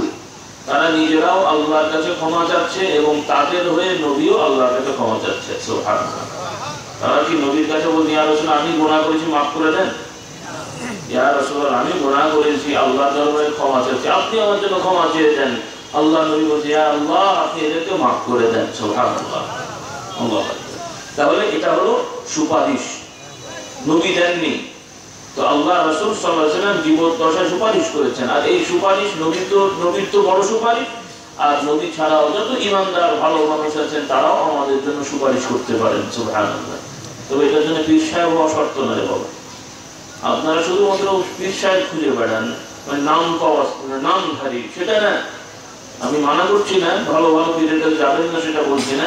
অর্থাৎ যারা ভালো মানুষ, নেতা, সত্যবাদী, আপনার আমার কাছে ভালো মনে হচ্ছে, তাদের কাছ থেকে দোয়া চাওয়া, যে হুজুর আমার জন্য দোয়া করেন, এই বিশ্বাস যে আল্লাহ আমারটাও দোয়া কবুল করবেন, তারটাও করবেন, আমারটা করবেন না এটা না কিন্তু নাউজুবিল্লাহ, তাহলে আবার ইমানে গন্ডগোল হবে। এটাও একটা আল্লাহ তাআলা দরবারে নিয়ামত পাওয়ার একটা সহজ রাস্তা, যে ভালো মানুষদের কাছে যাওয়া। কেউ কেউ আবার এই রাস্তা উল্টো পাল্টা করে বন্ধ করে দিচ্ছে, আল্লাহ তাদের হেদায়েত দান করুন। তারা ভালো চাচ্ছেন, কিন্তু ভালো চাচ্ছে যে মানে তাদেরকে বলা হয়েছিল যে জমিটা একটু নিড়ান, আগাছা সাফ করেন। তিনি আগাছা সাফ করতে গিয়ে মূল গাছে উঠিয়ে ফেলছেন। কথা বলছেন, অনেক সময় ফসলে কি হয়, আপনারা তো গ্রামের মানুষ, আমি নিজে অত জানি না, ওই গাছপালা লাগালে কিছু আগাছা জন্মায় না, ওগুলো নিড়িয়ে উঠাতে হয়, তাই না? কেন উঠাতে হয়? ওগুলো থাকলে মূল গাছে ঝামেলা হয়ে যায়। এখন এমন লোককে দিলেন নিরাতে যে সে কি করলো, ওগুলো উঠাতে উঠাতে শেষ পর্যন্ত সবই সাফ করে ফেলছে। এখন কি হলো এটা? হ্যাঁ, সমাজের বিভিন্ন শিরিক বেদাত আছে, এগুলো উঠাতে হবে, কিন্তু ওগুলো উঠাতে যে যেগুলো শরীয়তের নিয়ম ওগুলো উঠিয়ে দিলে তো সব গন্ডগোল হয়ে যাবে। কথা বলছেন কি না? এই জন্য আল্লাহওয়ালা ভালো মানুষদের সোহবত রাখবে না সেটা কেউ বলেনি, বা সেটা কেউ মুখে না বলে এমন ভাবে কথা বলে যেন এখন কিছু লোকেরা মনে করছে আমরাই তো কোরআন হাদিস পড়ে সব জান্নাতে চলে যাবে, এত সস্তা। তাহলে আল্লাহ তাআলা নবী পাঠানোর কি দরকার হলো? সাহাবাদের নবীর পাশে ঘুরঘুর করার কি দরকার হলো? তাবেঈনদের সাহাবাদের থাকার কি দরকার হলো? সবার কাছে তো কোরআন আছে। আর যারা ওই সাহাবাদের সাথে না থেকে কোরআন পড়ে মুসলমান হতে গেছেন, নবী বলছেন এদের সম্পর্কে এরাও খুব নামাজি কিন্তু ইসলাম থেকে খারিজ হয়ে যায়। নাউজুবিল্লাহ বলে নামাজ পড়ে ইসলাম থেকে খারিজ হয়ে যায়। কারণ যে আল্লাহ রাসূল যেভাবে সাহাবাদের ইসলাম শিখিয়েছেন তারা ওইভাবে শিখে নেয়। তারা মুখস্থ বিদ্যা কোরআন শরীফ মুখস্থ করেছেন আর নিজের মতন করে বুঝে বসে আছেন। কথা বললেন কিনা? এই জন্য কিছু যুবক ভাইরা, তারা ভালো মানুষ, তারা স্বয়ংসম্পন্ন হতে চান, এটা খারাপ জিনিস না, কিন্তু নিজে নিজে যদি একা একা ডাক্তার ইঞ্জিনিয়ার কেউ হতে চান তাহলে তাকে নিয়ে বিপদ আছে না? একা একা বই পড়ে ডাক্তার হয়ে কেউ যদি দাবি করে যে আমি কি করে সব নিজে নিজে পড়ে ডাক্তার হয়েছে, আমি ট্রিটমেন্ট করবো, কে কে যাবেন ওই লোকের কাছে? কে কে যাবেন? কারণ তার বোঝার সমস্যা হতে পারে, বোঝার সমস্যা হতে পারে। তো যাই হোক, কথা হলো ভালো ভালো আল্লাহওয়ালা বুজুর্গ যারা মানুষ আছেন তাদের সাথে সম্পর্ক গড়া, এটা হলো আমাদের একটা ফরজ কাজ। সেটা মুরিদ হতে হবে আমি বলছি না, কিন্তু এই সকল আলেম ওলামাদের সোহবতের থেকে শিক্ষা নিতে হবে। আপনি নিজে কোরআন পড়বেন, অবশ্যই পড়বেন, পড়বেন না কেন? আপনি নিজে হাদিস পড়বেন, অবশ্যই পড়বেন, পড়বেন না কেন? এই পড়াটা ঠিক হলো কিনা, বুঝটা সঠিক আছে কিনা, এটা ওলামাদের সাথে শেয়ার করে নিতে হবে। আর যদি সেটা না করে একা একা একটা বুঝে বসে থাকে না, বাইরে এসে বোঝেন এরা কিচ্ছু বোঝে না, আমি বুঝেছি সব, এ তো গন্ডগোল শুরু হয়ে গেল। এদের সবার নামাজ গন্ডগোল হয়ে গেছে, নামাজ তো এরকম নয় সেরকম, মানে মুশকিল। কথা বলছেন কিনা? আল্লাহ আমাদের হেদায়েত করুক, সকলে বলুন আল্লাহুম্মা। তো এই জন্য ভাইরা, আল্লাহ রাসূল সাল্লাল্লাহু আলাইহি ওয়াসাল্লাম যে সাহাবারা ভালোবেসেছেন এগুলো হয়নি, এবং আল্লাহ রাসূলের ইন্তেকালের পরেও কোন সাহাবারা আল্লাহ নবীর কবরে মাজারে দান বাক্স বসিয়ে টাকা উঠাননি দান করার জন্য, নিজেরাও তো খাননি নাউজুবিল্লাহ, বা মানুষের সেবা করার জন্য নয়। আবার ওখানে দুম্বা টুম্বা গরু ছাগল হাঁস মুরগি জমা করে খানা করেও বিলানো হয়নি। কথা ঠিক না ঠিক? কথা ঠিক না ঠিক? কিন্তু বর্তমানে বহু জায়গায় মাজার কেন্দ্রিক হচ্ছে এগুলো। আল্লাহ তাদের হেদায়েত করুন। খবরদার যারা এগুলো করেছেন আর ভুল করবেন না। অবশ্যই মানুষকে খাওয়ানো ইবাদত, মানুষের উপকার করা বড় ইবাদত। আল্লাহ নবী সাল্লাল্লাহু আলাইহি ওয়াসাল্লাম বলছেন, 2 রাকাত নামাজ পড়ার তুলনায় কেউ যদি আমার কাছে এসে কোনো ব্যক্তিগত সহযোগিতা চায়, তার ওই কাজে সহযোগিতা করা 2 রাকাত নামাজ আদায় করা থেকে আমি উত্তম মনে করি। সুবহানাল্লাহ। নফল নামাজ অর্থাৎ আমি নামাজে দাঁড়াচ্ছি, এমন সময় একজন লোক এসে বলছে ভাই আমার একটু সমস্যা আছে, তো আসবেন। তখন আমি চিন্তা করলাম যে জরুরি জিনিস, তার এখনই যেতে হবে, তখন ওই নামাজ বাদ দিয়ে ওইটা যাওয়াটাই আমার জন্য উত্তম। সুবহানাল্লাহ। রাগ করলেন মনে হয়? আল্লাহ রাসূল শেখাচ্ছেন, কারণ ওই নামাজ আপনি পরেও করতে পারছেন, ওই বাচ্চাটা তো এখন প্রয়োজন, পরে তো তার দরকার হবে না। তাহলে ওই কাজটা করলে আপনি সব পাচ্ছেন, এরপরে এসে আবার নামাজ পড়েন। নামাজ পড়তে মানা করি না। আবার কেউ কেউ এই সমস্ত হাদিসগুলো উল্টো হয়ে গেছে, যে অত নামাজ পড়ে কি হবে, নামাজ না পড়ে সব হবে নাকি? সেটা বলি না। আবার মুশকিল, আমরা ওই খাবলা দিয়ে পড়তে পড়তে সব গন্ডগোল করে ফেলছি। আল্লাহ আমাদের হেদায়েত করুক, সকলে বলুন আল্লাহুম্মা আমিন। তো ভাইরা আমার মা ও বোনেরা, বর্তমানে এই ধরনের ইসলাম খুব চলছে, এগুলো মুসলমানদের মধ্যে ছেয়ে যাচ্ছে।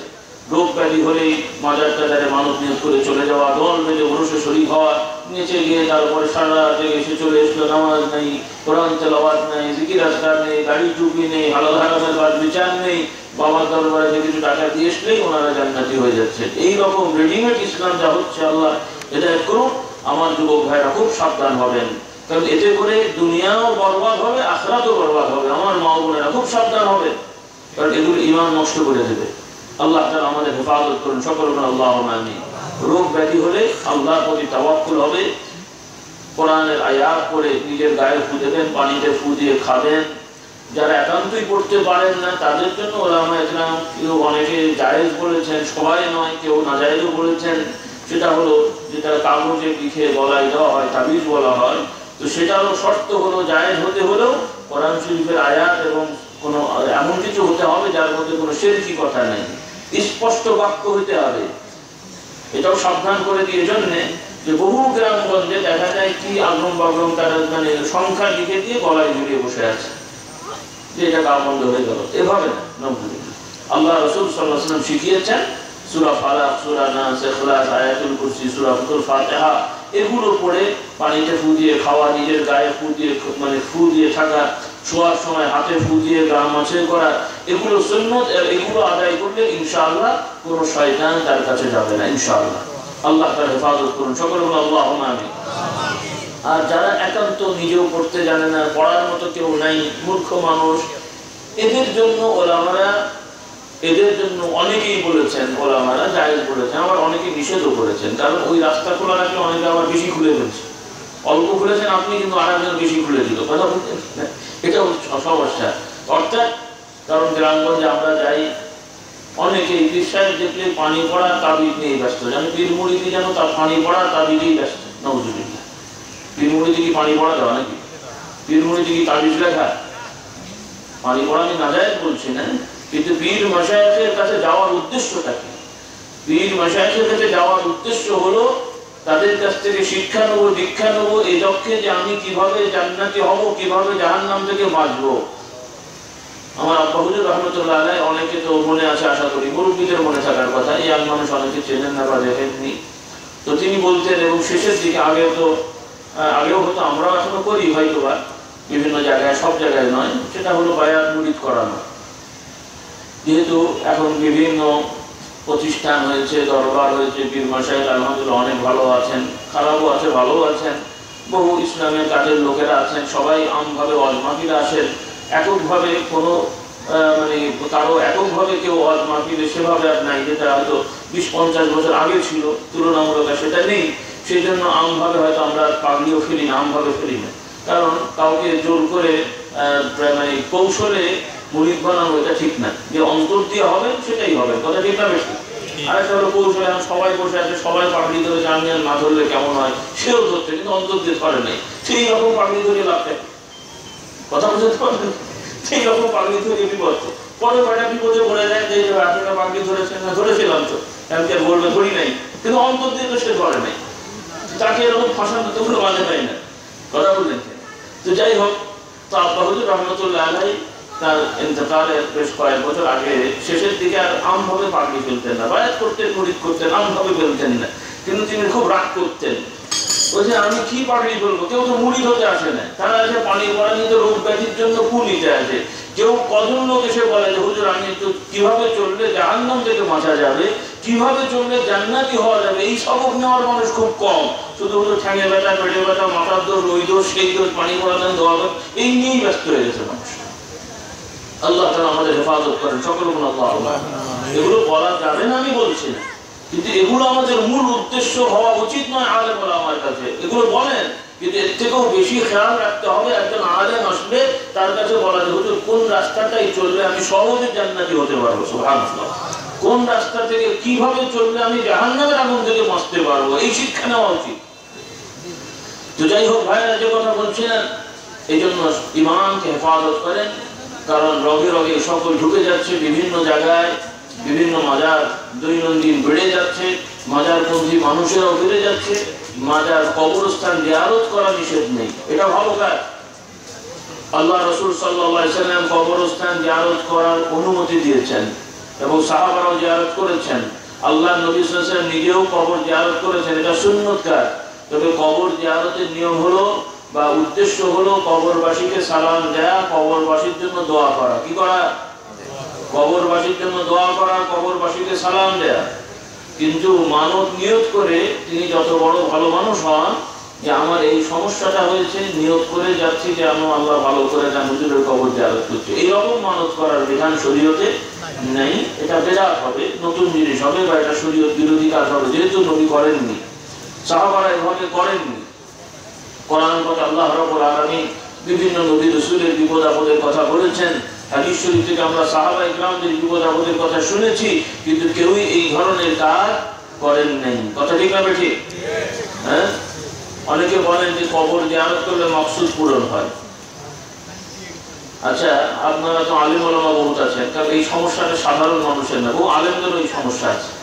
তারা বিশ্বাস করেন যে কোনো ভালো মানুষের কবর জিয়ারত করে তাদের ওসিলা করে দোয়া করলে মাকসুদ পূরণ হয়। হতে পারে, আমি আগেই বলেছি, মাকসুদ পূরণ হয়তো যে কোনো একটা গাছের কাছেও আমি বলবো যে আপনারা কাউকেও যদি নিয়মিত, যেমন অন্য ধর্মের লোকেরা কোনো একটা পশুকে মা বলেন, তাই না, এবং তার পেশাবকেও তারা পবিত্র মনে করেন, তাই না? আমরা কি মনে করি থাকি না? তাদের কাছে এটা শুধু পাখি না, তার মানে ওইটা দিয়ে তারা অনেক সময় বরকত হাসিল করেন তাদের ভাষা অনুযায়ী। তাহলে তারা বরকত পান বলেই তো হাসিল করেন, না পেলে কি করতেন নাকি? তারা মাকসুদ পূরণ হয় তাদের, সোজা কথায়। তাহলে গরুর পেশাবেও মাকসুদ পূরণ হয়, তাহলে আপনারাও শুরু করে দেন নাকি? নাউজুবিল্লাহ। আমি নাউজুবিল্লাহ উদাহরণ দিয়ে বলছি না। তাহলে মাকসুদ অনেক সময় হারাম কাজেও পূরণ হয়, শরীয়ত বিরোধী কাজেও পূরণ হয়। সেটা আমাদের দলিল না। আমাদের দলিল হলো যে আল্লাহ রাসূল সাল্লাল্লাহু আলাইহি ওয়াসাল্লাম সাহাবারা কিভাবে করেছেন। সুবহানাল্লাহ।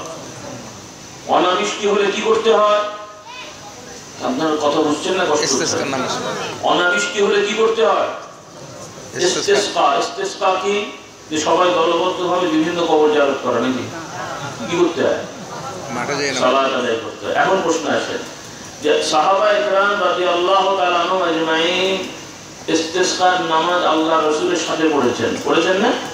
এরপরে আল্লাহ রাসূল সাল্লাল্লাহু আলাইহি ওয়াসাল্লামের ইন্তেকালের পরে হযরত ওমর রাদিয়াল্লাহু তাআলা আনহুর সময়ে বিভিন্ন রিওয়ায়াত, একটি রিওয়ায়াত যে ওমর রাদিয়াল্লাহু তাআলার সময়ে ইস্তিসকার নামাজ পড়া হয়েছে। তিনি হযরত আব্বাস রাদিয়াল্লাহু তাআলা আনহুকে ডেকে বললেন যে আপনি দোয়া করেন, এবং আল্লাহ হযরত ওমর তিনিও দোয়া করলেন। তিনি নামাজের ভিতরে দোয়া করছেন, তার চাচা আল্লাহ রাসূলের চাচাকে নিয়ে এসে ওসিলা করে দোয়া করছেন।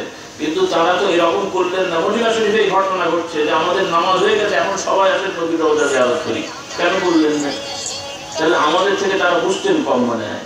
আমরা হলে তো তাই করতাম, এই যে ভাই বৃষ্টি আসলে সবাই আসেন নবীর কবর জিয়ারত করি। কবর তো জিয়ারত করা ভালো কাজ, কিন্তু সেটা এটার জন্য না। কথা বুঝতে পারেন? কবর জিয়ারত করা ভালো কাজ, কিন্তু সেটা হলো এই সমস্ত মাকসুদ হাসিলের জন্য নয়। আল্লাহ তাআলা আমাদের হেফাজত করেন, সকলে বলুন আল্লাহুম্মা আমিন। এই জন্য ভালো মানুষদের দোয়া ওসিলা করে দোয়া করা এটা সুন্নাত, এটা নাজায়েজ না। দোয়া ওসিলা করা, ভালো মানুষের শরণাপন্ন হওয়া এটা সুন্নাত, এটা শুধু জায়েজ শুধু না, এটা সুন্নাত, এটা লাগবে। আল্লাহ তাআলা আমাদের কবুল করুন। কিন্তু এটা থেকে আমার যুক্তি দিয়ে বাড়াতে শেষ পর্যন্ত অন্য কিছু করে ফেলা, এটাই হয়ে গেছে মুশকিল আমাদের জন্য। তো আল্লাহ তাআলা আমাদের হেফাজত করুন, সকলে বলুন আল্লাহুম্মা আমিন। এই জন্য আমার যুবক ভাইরা, মা বোনরা, সকলকে বলবো যে ঈমানটা পরিশুদ্ধ করে ফেলি, যে আল্লাহ তাআলা আমাদেরকে দুনিয়ায় পাঠিয়েছেন, যা কিছু আমরা করছি আল্লাহর হুকুম মানছি, এজন্যই। দুনিয়ার উদ্দেশ্য না, উদ্দেশ্য আখিরাত। উদ্দেশ্য কি? আখিরাত। আমাদের সকলকে মরতে হবে, এটা তো সবাই জানি, নাস্তিকও জানে মরতে হবে, এই বিশ্বাসটা বড় বিষয় না। মরার পরে কি হবে এটাই হলো বড় বিষয়। আল্লাহ তাআলা বলছেন এই যে লোকেরা অপরাধ করে, কেন করে? তারা দুনিয়ার জীবনকে বড় মনে করে, আখিরাতকে ভুলে যায়। আখিরাতে বিশ্বাস করলেও আখিরাতের খেয়াল থাকে না। এজন্য আল্লাহ তাআলা বলছেন ফাআম্মা মান তাগা ওয়া আসারাল হায়াতাদ দুনিয়া ফাইন্নাল জাহিমা হিয়াল মাওয়া ওয়া আম্মা মান খাফা মাকামা রাব্বিহি ওয়া নাহান নাফসা আনিল হাওয়া ফাইন্নাল জান্নাতা হিয়াল মাওয়া। আল্লাহ তাআলা বলছেন এই যে মানুষেরা অপরাধ করে, খুন খারাপি, চুরি ডাকাতি, মারামারি, আপনাদের এলাকায় মনে হয় না? আমাদের সবাই তো ফেরেশতা, কি বলেন? হয় না? হয় না? শুধুমাত্র বেনামাজিরাই করে, নামাজিরা করে না মনে হয়? করে না। নামাজ পড়েও একজন আরেকজনের মাথায় মাটি, মানে মাথায় লাঠি মারে, নামাজ পড়ে একজনের ঠ্যাং ভাঙে, হজ করেও এই দল ওই দলের লোকদেরকে ফোন করে বলে দাও ওগুলোকে সাইজ করো, আবার হাজি সাহেব হয় না আপনাদের লাগে মনে হয় কি হজ করলো আর কি নামাজ পড়লো, এই বুঝি নামাজ এই বুঝি হজ। এই ধরনের নামাজি হাজি হলে আল্লাহ দরবারে পার পাওয়া কঠিন হবে। ইসলাম শুধু নামাজ রোজা বড় দাড়ি বড় যোগ্যা না, নিশ্চয়ই লাগবে, এগুলো আবার ছাড়া নয়। আর কেউ কেউ আছে বলে এই আমার দরকার নেই, তো ইসলাম কলেমা শরীফ পড়ে আল্লাহর জন্য কাজ করলে অত বড় দাড়ি রেখে বাদ থাকি নাউজুবিল্লাহ বলে, এরকম আবার কেউ বলে। আমি সেটাও বলছি না, দাড়ি লাগবে না সেটা বলছি না, জোব্বা লাগবে না সেটা বলছি না, কিন্তু শুধুমাত্র দাড়ি জোব্বা টুপি মাথায় দিলেই মনে করেন না যে ফেরেশতারা ঘাড়ে করে জান্নাত নিয়ে চলে যাবে, এরকম না রে বাবা। আল্লাহ রাসূল সাল্লাল্লাহু আলাইহি ওয়াসাল্লামের শিক্ষা কি রাগ করছেন না কেন? আল্লাহ নবীর শিক্ষা, আল্লাহ রাসূল সাল্লাল্লাহু আলাইহি ওয়াসাল্লাম বলছেন তোমরা কি জানো, সাহাবীদের বলছেন তোমরা কি জানো অসহায় কারা? সাহাবীরা বলেন ইয়া রাসূলুল্লাহ আমাদের মধ্যে অসহায় হলো ওই সকল মানুষেরা যাদের টাকা পয়সা নেই, ধন সম্পদ নেই, অর্থাৎ দিনার দিরহাম মাতা, আরবিতে বলা হলো, এটা বাংলা হলো স্থাবর অস্থাবর সম্পত্তি বা যেটাকে আমরা টাকা পয়সা বলি, অর্থ, এইগুলো যাদের কিছুই নাই তারা কি অসহায় নিঃস্ব মানুষ। তো আল্লাহ রাসূল সাল্লাল্লাহু আলাইহি ওয়াসাল্লাম সাহাবাদের বললেন তোমরা কি জানো অসহায় কারা? তারা এই কথা বললেন স্বাভাবিকভাবে। তো আল্লাহ রাসূল সাল্লাল্লাহু আলাইহি ওয়াসাল্লাম বললেন আসল অসহায় এরা না, আসল অসহায় হলো কিয়ামতের ময়দানে আমার একদল উম্মত নামাজি, রোজাদার, হজকারী এবং দান খয়রাত মানে যাকাত দিয়েছে এইরকম একদল উম্মতেরা উঠবে কিয়ামতের ময়দানে, সবাই উঠবেন, মানে তাদের মধ্যে এই ধরনের এক শ্রেণীর লোক থাকবে যে তারা নামাজ রোজা জিকির মানে হজ যাকাত এগুলো আদায় করলেও বিভিন্নভাবে মানুষের প্রতি অবিচার করেছে, নাউজুবিল্লাহ, মানুষের প্রতি অবিচার করেছে, খুন করেছে, সম্পদ আত্মসাৎ করেছে, এবং এই সকল অপরাধের জন্য দুনিয়াতে যাদের উপরে মানে যাদের প্রতি অন্যায় করেছে তাদের ক্ষতিপূরণ দিয়ে তাদের কাছ থেকে ক্ষমা চাইনি, এই অবস্থায় যারা মারা গেছেন এখন এই মামলা কিয়ামত পর্যন্ত আটকাবে। আল্লাহু আকবার, মামলা পেন্ডিং হয়ে গেল, নিষ্পত্তি হয়নি। একটা হলো কেউ যদি আল্লাহ না করুক কোনো কারণবশত মারামারি করেছে, কারো ক্ষতি করে ফেলেছে, সে এখন যে ওই যাদের ক্ষতি হয়েছে তাদেরকে টাকা পয়সা দিয়ে যেভাবে হোক তাদেরকে সন্তুষ্ট করলো, তারা বলে হ্যাঁ ভাই মাফ করে দিলাম, সত্যিকার নাকি পিস্তল ধরে মাফ চাইবেন, পিস্তল মাফ করবে নাহলে কিন্তু দিলাম শেষ করে, এরকম মাফ তো নাকি? হ্যাঁ, আজকাল আবার এরকমও মাফ হয় নাকি অনেক জায়গায়, নাউজুবিল্লাহ। কোথায় পৌঁছেছি আমরা দেখেন, তার মানে আখিরাত ভুলে গেছি। মূল কথা আমরা বৈষয়িক হয়ে গেছি, গরু ছাগলের মতো খাই দেয় আর ঘুমাই, মনে করছে এটাই গরু গুতোয়, কেন গুতোয় না আমারটা উঠাচ্ছে এই জন্য গুতোয়, আমরা ওরকম হয়ে গেছি, নাউজুবিল্লাহ। তো যাই হোক, তো আল্লাহ রাসূল সাল্লাল্লাহু আলাইহি ওয়াসাল্লাম বলছেন যারা খুব ভালো করে খেয়াল করেন, আল্লাহ নবী বলছেন লোকগুলো নামাজি, লোকগুলো রোজাদার, লোকগুলো হজ করেছে, তথাপি কিয়ামতের ময়দানে আটকা পড়ে গেছে কিসের জন্য? মানুষের প্রতি অবিচার করার জন্য, বিভিন্নভাবে অবিচার করেছে মানুষের প্রতি। আর ওই লোকগুলো তাদের ক্ষতিপূরণ দুনিয়ায় পায়নি বিধায় কিয়ামতের ময়দানে মামলা করেছে। যেমন জজ কোর্টের মামলা যদি সন্তুষ্ট না হয় কি করে? হাইকোর্ট, হাইকোর্টে না হলে কোথায়? আর এ বেচারা একদম বরাবর সুপ্রিম কোর্টে করে দিয়েছে, সুবহানাল্লাহ। তাহলে হে যারা দুর্বল মানুষেরা, ভয় নাই, দুনিয়ায় কোনো মামলা নিষ্পত্তি না হতে পারলে, না করতে পারলে, দুনিয়ায় সুস্থ বিচার না পেতে পারলে তোমাদের রাস্তা খোলা আছে, সুপ্রিম কোর্টে মামলা করে দাও, বিচার হবেই, সুবহানাল্লাহ। কথা ঠিক না বেশি? ওই কোর্টের মামলায় আমরা বিশ্বাসী। এই কোর্ট লাগবে না সেটা বলছি না, লাগবে, কিন্তু এই কোর্টের কোনো রায়ে হতাশ হওয়ার কিছু নাই, মামলা থাকবে, এত সহজ না, এত সস্তা না। ওই সুপ্রিম কোর্টে ইমানদার মামলা করে রাখে, কথা ঠিক না বেশি? এবং ওখান থেকে কেউই আর পার পেতে পারে না, কারণ দুনিয়ায় যারাই কাপড় দেখায় ওখানে তার কাপড় থাকে, তখন এই দুর্বলরাই শক্তিশালী হবে, সুবহানাল্লাহ। এই দুর্বলরাই শক্তিশালী হবে, কারণ সে তো তার হক। আর চোর টাকা খুবই পালোয়ান হয়, যখন পুলিশের কাছে ধরা পড়ে তখন শক্তি টাকা পুলিশের, চোরের না ওই মালিকের। তখন পুলিশ ধরে বেঁধে রাখে, মালিকও দু একটা লাঠি মারে, তখন আর কিছু বলতে পারে না। কিন্তু ছাড়া থাকলে লাঠি মারতে পারতো, ছাড়া থাকলে বিপদ না। পালোয়ান তো, চোর টাকা তো সাধারণত পালোয়ান হয়, মালিকগুলো বেঁধে রাখে। তাই কথা হলো কিয়ামতের ময়দানে আল্লাহ তাআলার বিচারে এই মানে মাজলুমেরা যারা ক্ষতিগ্রস্ত হয়েছে বিভিন্নভাবে, যাদের ক্ষতি করা হয়েছে, তারা আল্লাহ দরবারে বিচার দেবেন। আল্লাহ রাব্বুল আলামিন তো সব জানছেন, আল্লাহ তাআলা ন্যায় বিচার করবেন। এই লোকগুলো নামাজি রোজাদার বলে তাদের ওই অন্যায় বিচার হবে না সেটা না, আল্লাহ তাআলা ন্যায় বিচার করবেন। তাদের নামাজ রোজা হজ ইত্যাদি যে সওয়াব তারা পেয়েছিল সেগুলো জমা আছে, ওই জমাকৃত সওয়াব থেকে এই ক্ষতিগ্রস্তদের ক্ষতিপূরণ দেওয়া হবে। আল্লাহু আকবার। এইভাবে ওই সকল মানুষদেরকে অনেকেরই সওয়াব হারিয়ে মানে শেষ হয়ে যাবে, তাদের হারাতে হবে। ঈমান আছে সেটার জন্য জান্নাতে গেলেও ওই সকল অপরাধের জন্য জাহান্নামে শাস্তি ভোগ করতে হবে। নাউযুবিল্লাহ। তাহলে আল্লাহ রাসূল সাল্লাল্লাহু আলাইহি ওয়াসাল্লাম বলছেন এরা অসহায় কেন? যে তারা ইবাদত করেও সওয়াব থেকে পুরোপুরি ফায়দা পেতে পারলো না। সওয়াব পাবে, ইবাদতের ফায়দা পাবে, ঈমানের জন্য ফায়দা পাবে, এরা চিরস্থায়ী জাহান্নামে হবে না যেহেতু ঈমান আছে, কিন্তু শাস্তি ভোগ করতে হবে। একটা হলো 25 বছর যাবজ্জীবন কারাদণ্ড, সেটাও যেমন কষ্টের জিনিস, কিন্তু আরেকটা হলো 5-6 বছরের কষ্ট মানে জেল জরিমানা, এটাও কষ্টের না নাকি? এটাকেও ভালো কথা মনে করবেন। যাবজ্জীবন বা আজীবন এটাও যেমন কষ্টকর, কিন্তু ওর থেকে কম হলেও সেটার কষ্ট নেই সেটা না, কিন্তু কষ্ট আছে না নেই? এই জন্য আমার ভাইরা মা বোনেরা ইসলামকে একটু ভালো করে বুঝি।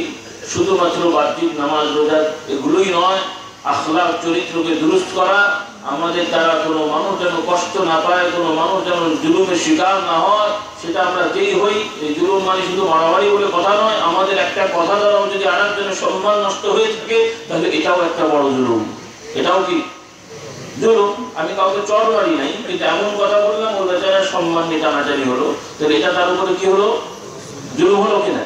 এই জন্য আল্লাহ রাসূল সাল্লাল্লাহু আলাইহি ওয়াসাল্লাম বলছেন কেউ যদি কারো অপরাধ দেখে, গুনাহ দেখে, কারো ব্যক্তিগত কোনো দোষ ত্রুটি দেখে এবং সেটা দেখে সে যদি নিজে গোপন রাখে, কাউকে না জানায়, আল্লাহ রাব্বুল আলামিন কিয়ামতের ময়দানে তার নিজের দোষগুলো গোপন রেখে আল্লাহ তাআলা মাফ করে দেবেন। সুবহানাল্লাহ।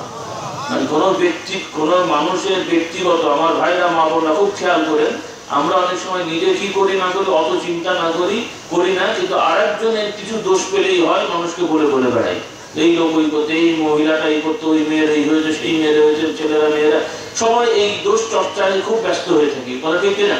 এটা খুব বড় অন্যায়।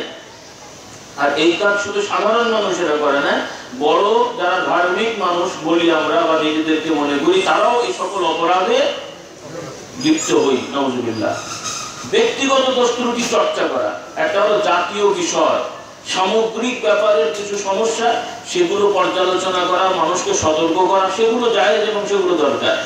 আরেকটা হলো ব্যক্তিগত গুনাহ, যেটা কোনো একজন মানুষ কোনো একটা ছেলে মেয়ে করেছেন, আমি আপনি জেনেছি, তাহলে আপনার আমার ঈমানি দায়িত্ব হবে সেটা কাউকে না বলা, বরং যে করেছে তাকে নসিহত করা, যে ভাই বা বোন তুমি এই কাজটা তো ঠিক করুন, এটা ভালো করো, যেভাবে বলার নিয়ম আর কি বলতে হবে, নসিহত করতে হবে। আর যদি দেখা যায় না এটা বলতে গেলে আবার উল্টো হবে, তাহলে বলার দরকার নেই, চুপ থাকেন।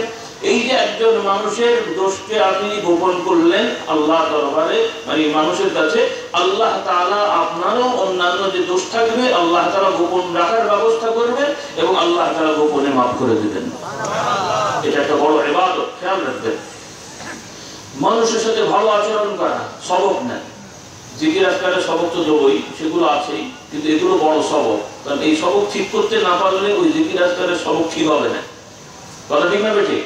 আল্লাহ রাসূল সাল্লাল্লাহু আলাইহি ওয়াসাল্লাম বললেন, সহিহ হাদিস, আল্লাহ নবী বলছেন একজন বান্দা মানুষের সাথে ভালো আচরণের মাধ্যমে, মানুষের সাথে ভালো আচরণ করে, সুন্দর কথা বলে, মানুষের সেবা করে, মানুষের সাথে ভালো ব্যবহার করে আল্লাহ তাআলা দরবারে এমনই মর্যাদা পেতে পারে যেমন একজন লোক রাত জেগে নামাজ পড়ে, দিন সারাদিন রোজা রাখে, সারাদিন রোজা রেখে রাত জেগে নামাজ পড়ে সে যে মর্যাদা পায়, আর একজন মানুষ হয়তো ওইটার করতে পারেনি কিন্তু মানুষের সাথে ভালো সম্মান, ভালো ব্যবহার করে, ওই ভালো আচরণের ইবাদতের কারণে আল্লাহ তাআলা তাদেরকে সেই মর্যাদা দান করেন। আর আরেকজন যদি এটার থেকে ওই দুইটাই মিলিয়ে নেয়, যেটা আল্লাহ রাসূল সাহাবায়ে কেরামদের ছিল, সকলে বলি সুবহানাল্লাহ। আল্লাহ নবী নিজে তার ব্যক্তিগতভাবে আদর্শ হলো সকলের সাথে ভালো আচরণ করা। মুনাফিক, কাফের, মুশরিক, মুমিন তো রয়েছেই, যারা কাফের মুশরিক নবীর সাথে দুশমনি করেছে তাদের সাথেও নবী কখনো দুর্ব্যবহার করতেন না। সুবহানাল্লাহ। কাজী ভাইরা, আমার মা বোনেরা, এই ব্যাপারগুলো খুবই লক্ষ্য করি, আচরণকে আমরা ভালো রাখি, সুন্দর আচরণ করি, মানুষের সেবা করি, মানুষের উপকারে কাজে লাগি, তাহার পাশাপাশি হালাল হারামগুলো বেছে বেছে চলার চেষ্টা করি। এগুলো হচ্ছে সহজে আল্লাহ তাআলা প্রিয় হওয়ার জন্য রাস্তা, জান্নাতি হওয়ার রাস্তা, জাহান্নাম থেকে বাঁচার রাস্তা। আল্লাহ তাআলা আমাদের সকলকে তৌফিক দান করুন, সকলকে আল্লাহুম্মা আমিন।